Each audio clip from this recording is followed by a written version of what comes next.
और इस बीच देखिए कुर्स्क में यूक्रेन ने भीषण बमबारी की है। जर्मन आर्टिलरी से दागे गए गोले। रूसी ठिकानों पर यहां भीषण प्रहार किया गया है। यानी कब्जा छोड़ने के लिए किसी भी तरह से यूक्रेनी फौज कुर्स्क में तैयार नहीं है। हमले में रूस को भारी नुकसान हुआ है।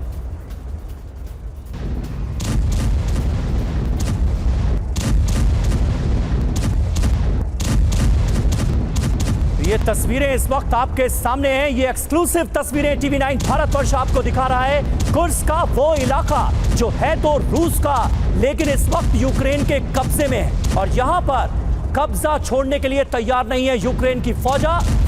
और रूस के सैन्य ठिकानों पर कुर्स्क के अंदर हुए हैं बड़े हमले।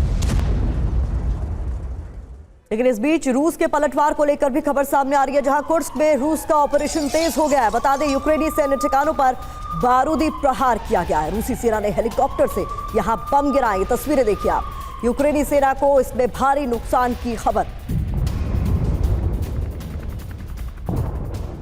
और वहीं कुर्स्क में यूक्रेनी सेना का दबदबा नजर आ रहा है। कुर्स्क में रूसी टैंक पर यूक्रेन ने कर लिया कब्जा। T-90 टैंक को ले जाते दिखे हैं यूक्रेनी सैनिक। ये देखिए, कुर्स्क से इस तरह की तस्वीरें पहली बार सामने आई हैं। कुर्स्क में यूक्रेन रूस के कई हथियारों पर कब्जा कर चुका है और हथियार तो छोड़िए, अब T-90 टैंक, अत्याधुनिक टैंक रशिया के किस तरह से यूक्रेनी सेना के कब्जे में आ चुके हैं। कुर्स्क के अंदर ये तस्वीरें साफ तौर पर बता रही हैं। तो कुर्स्क हमले पर एक्सक्लूसिव खुलासा हुआ है। जानकारी आपके सामने। पहला खुलासा, ब्रिटेन जर्मनी के मिलिट्री सेंटर में ट्रेनिंग हुई, इसको लेकर जानकारी सामने आ रही है। दूसरा अहम खुलासा, अमेरिका, ब्रिटेन, पोलैंड से मदद मिली है कुर्स्क में हमले को लेकर। और तीसरा बड़ा खुलासा, नाटो सैन्य सलाहकार कुर्स्क में मौजूद हैं, इसकी जानकारी भी सामने आ रही है। चौथा खुलासा, यूक्रेनी कमांडर्स के साथ लगातार संपर्क में है। पांचवा खुलासा, लातविया की भी कुर्स्क अटैक में भूमिका को लेकर। जी, और हमारे साथ तमाम खास मेहमान मौजूद हैं। सुमित, लेकिन मैं आपके पास आऊंगा। ये कुर्स्क में जो जंग चल रही है रूस यूक्रेन के बीच, ये बहुत अहम है। नाटो की क्लियर कट भूमिका सामने आ रही है, अमेरिका की प्लानिंग सामने आ रही है, प्राइवेट आर्मी के जवान नजर आ रहे हैं कुर्स्क के अंदर। ये हो क्या रहा है कुर्स्क में? कुर्स्क को लेकर ऐसा लग रहा है कि नाटो ने बड़ी रणनीति बनाई।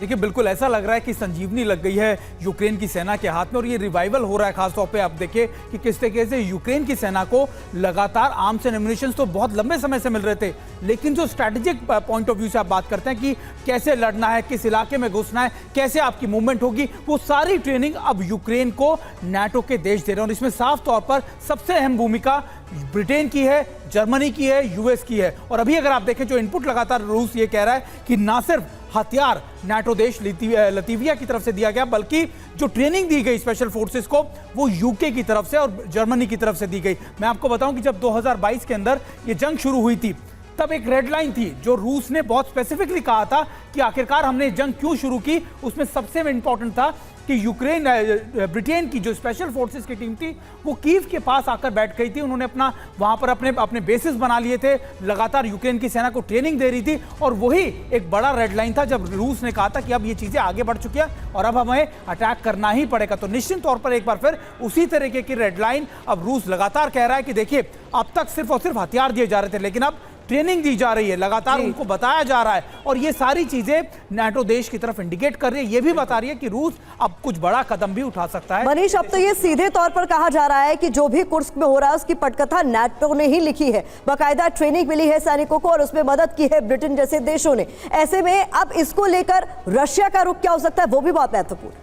देखिए, कुर्स्क पर यूक्रेन का हमला कोई छोटी मोटी घटना नहीं है और पुतिन के लिए ये सीधे सीधे चुनौती है। हालांकि अगर आप 3 साल में देखें तो क्रेमलिन की तरफ से बहुत सारे ऐसे जो रेड लाइन तय किए गए थे उसका वायलेशन हुआ, लेकिन चूंकि अब दूसरे विश्व युद्ध के बाद पहली बार ऐसा हुआ है कि रूस की सरजमी पर कोई विदेशी सेना मौजूद है और उसमें सीधे सीधे नाटो का इन्वॉल्वमेंट है, इसीलिए रूस और नाटो के बीच जो तनाव है वो काफी अधिक बढ़ गया है और वो किसी भी हद तक गुजर सकता है। क्रेमलिन पर काफी दबाव है, पुतिन पर दबाव है कुछ बड़ा करके दिखाने के लिए, पुतिन पर वहां के लोगों का दबाव है कि आप ऐसा कुछ करें जिससे नाटो को सबक मिल सके और तमाम तरह के सबूत सामने आ रहे हैं। टीवी 9 ने दिखाया कि कैसे यूएस की प्राइवेट आर्मी वहां पर मौजूद है। रूस की जो फॉरेन इंटेलिजेंस यूनिट है वो बता रही है कि किस तरीके से इसमें तमाम नाटो के देशों का इन्वॉल्वमेंट है। ऐसे में रूस नाटो के खिलाफ क्या करेगा? ये बात रूस जानता है कि अगर नाटो के खिलाफ कोई एक्शन होगा तो आर्टिकल 5 इन्वोक होगा, नाटो के सभी देश इन्वॉल्व होंगे। लेकिन वही बात है कि रूस कब तक चुप बैठेगा और रूस का कदम क्या होगा, इसको लेकर अब नाटो भी नजरें गड़ाए हुए है।